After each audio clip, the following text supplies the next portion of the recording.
Welcome to Edu river में आपका स्वागत और अभिनंदन। उम्मीद है कि आप सकुशल होंगे, अनावश्यक कार्य छोड़कर पढ़ाई कर रहे होंगे। चलिए आज हम लोग इस वीडियो सीरीज के पार्ट 3 में एनर्जी और डिफरेंस फॉर्म ऑफ एनर्जी के बारे में सीखेंगे। अगर आप इस चैनल को सब्सक्राइब नहीं किए हैं तो आप सब्सक्राइब कर सकते हैं। चलिए शुरुआत करते हैं और समझते हैं कि एनर्जी क्या है। इस वीडियो को आप अच्छा से समझना चाह रहे हैं, इसके पहले वाले जो वीडियो हैं उसे आप देख लें तो और बेहतर होगा। चलिए शुरुआत करते हैं। एनर्जी क्या है? एनर्जी किसी वस्तु के कार्य करने की क्षमता को उस वस्तु की ऊर्जा कहते हैं। आपको नहीं समझ आया? एग्जाम्पल मैं आपको देकर समझा रहा हूँ, देखिए तब हम यहाँ आएंगे। किसी वस्तु के कार्य करने की क्षमता को उस वस्तु की ऊर्जा कहते हैं। जैसे आप मान लो आप ये खुद वस्तु हो, ठीक है, मान लो, ठीक है, आप एक वस्तु हैं और आप साइकिल चला रहे हैं, ठीक है, आप साइकिल चलाना चाह रहे हैं। तो आप साइकिल कब चलाएंगे? जब साइकिल, मान लो ये साइकिल यहाँ से यहाँ तक आया, इसका मतलब आप कार्य किए।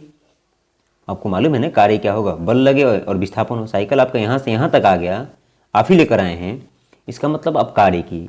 आप ये कार्य क्यों, कैसे किए? क्योंकि आपके अंदर क्या था? एनर्जी है या एनर्जी था, तब आप साइकिल को यहाँ से लेकर यहाँ आए। यानी आपके अंदर जो क्षमता है कि आप साइकिल को यहाँ से यहाँ तक लेकर आ जाएं, यही क्षमता ही क्या कहलाती है? ऊर्जा कहलाती है। एक और एग्जांपल, यह बहुत बड़ा एक मान लो 50 kg का वस्तु है, आप इसे उठाकर यहाँ रख सकते हैं, ठीक है, या बल से घर्षण कराते हुए आप इसे यहाँ लेकर आ सकते हैं। ये कब आएगा? एक और एक बात है, आप इसे यहाँ से यहाँ तक लाएंगे तो कार्य होगा ना। आप कब लाएंगे? जब आपके अंदर एनर्जी होगा या क्षमता रहेगी, हमको मैं यहाँ से यहाँ तक इसे लेकर आ सकता हूँ, तभी लेकर आएंगे। यानी आपने जो कार्य किया या कार्य करने की जो क्षमता है वही आपकी क्या कहलाएगी? ऊर्जा कहलाएगी। समझ गए? चलिए अब आइए इसके डिफिनीशन पर। अगला क्या है? व्याख्या। जो वस्तु कार्य करती है उसमें ऊर्जा की हानि होती है। सिंपल से एग्जांपल, आप साइकिल चलाएंगे तो आपके अंदर ऊर्जा होगा। मान लो 10 किलोमीटर आपने चला दिए, तो आपके शरीर में, आपके बॉडी में जो एनर्जी है वो लूज होगा कि नहीं होगा? होगा। तो ध्यान में रखिएगा, जो वस्तु कार्य करती है उसमें ऊर्जा की हानि होती है। आप ऊर्जा किसको देते हैं? साइकिल को। साइकिल आपका काम क्या करता है? तेजी से कर जाता है। तो ध्यान में रखेंगे, जो वस्तु कार्य करती है उसमें ऊर्जा की हानि होती है, और जिस वस्तु पर कार्य किया जाता है उसमें ऊर्जा की वृद्धि होती है। स्वाभाविक है, आपका साइकिल रुका हुआ था, आप साइकिल पर साइकिल को एनर्जी दिए और साइकिल आपका क्या करने लगा? चलने लगा, तो उसमें ऊर्जा बढ़ गया। तो ये आप समझ गए। किसी वस्तु में ऊर्जा है तो वह दूसरी वस्तु पर क्या कर सकती है? बल लगा सकती है। आप बल कब लगाएंगे? जब आपके अंदर ऊर्जा रहेगा तभी आप बल लगाएंगे, ठीक है, इस प्रकार से। और ध्यान में रखिएगा कि हम ऊर्जा को चेंज करेंगे। कैसे चेंज करेंगे जरा देखिएगा, इसके रूप को कैसे चेंज करेंगे।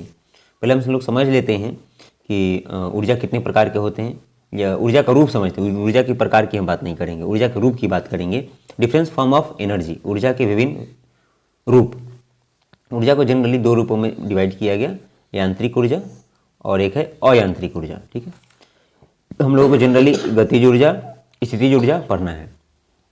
पहले मैं थोड़ा सा इस पर आ जा रहा हूँ, उसके बाद इसको डिटेल से हम लोग जानेंगे आगे। यही एनसीईआरटी में ज़्यादा व्याख्या किया गया है। सौर ऊर्जा, सूर्य के प्रकाश से जो ऊर्जा मिलती है प्रकाश के रूप में और ऊष्मा के रूप में, सौर ऊर्जा का लगी। नाभिकीय ऊर्जा, आप 10वीं क्लास में सीखेंगे किस प्रकार से नाभिकीय संलयन, नाभिकीय विखंडन के द्वारा कोई किसी तत्व के परमाणु का नाभिक ऊर्जा उत्पन्न करता है। विद्युत ऊर्जा, आप जान ही रहे हैं कि विद्युत ऊर्जा कैसे क्या होता है। ध्वनि ऊर्जा, मैं जो बोल रहा हूँ, आपके अंदर जो आवाज़ जा रही है, यह ऊर्जा क्या कहलाती है? ध्वनि ऊर्जा। रासायनिक ऊर्जा, आपने आपके जो टीवी आप देख रहे हैं उसके रिमोट में एक सेल लगा है, ठीक है, उस सेल में जो ऊर्जा है उसे हम क्या बोलेंगे? रासायनिक ऊर्जा। यही रासायनिक ऊर्जा विद्युत ऊर्जा में परिवर्तित हो जाता है। और एक क्या होता है? ऊष्मा ऊर्जा। ठंडी के दिन आप रूम हीटर चला रहे हैं, तो विद्युत ऊर्जा किस में बदल जाते हैं? ऊष्मा ऊर्जा में। तो इस प्रकार ऊर्जा का अलग अलग रूप है।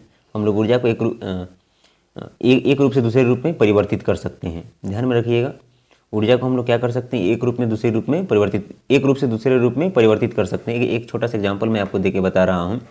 जैसे आप ये फ़ोन देख रहे हैं, फ़ोन में बैटरी लगा है ना, बैटरी लगा है। तो बैटरी में कौन सी है? विद्युत ऊर्जा है। विद्युत ऊर्जा किस में कन्वर्ट हो गया है? ये जो आप प्रकाश देख रहे हैं, प्रकाश ऊर्जा में और ध्वनि ऊर्जा में। इस प्रकार से ऊर्जा एक रूप से दूसरे रूप में परिवर्तित होती रहती है। हम लोग आगे सीखेंगे गतिज ऊर्जा क्या है और स्थितिज ऊर्जा क्या है। आप यही डिटेल्स हम लोगों को जानना है। तो ऊर्जा के विभिन्न स्वरूप आप समझ गए होंगे। आगे देखिए, मात्रक संकेत और सूत्र। मात्रक संकेत और सूत्र। तो देखिए ऊर्जा का SI मात्रक क्या होता है? जूल होता है। ऊर्जा को E से दिखाते हैं। और ऊर्जा कौन सी राशि है? अदिश राशि है। अब देखो ऊर्जा का जो दो टाइप है, जैसे आपको मैं बता रहा हूँ यहाँ, एक पेज ले लेने दीजिए। एक है आपका, आगे मैं डिटेल्स इसे पढ़ाऊँगा, एक है गतिज ऊर्जा और एक है स्थितिज ऊर्जा।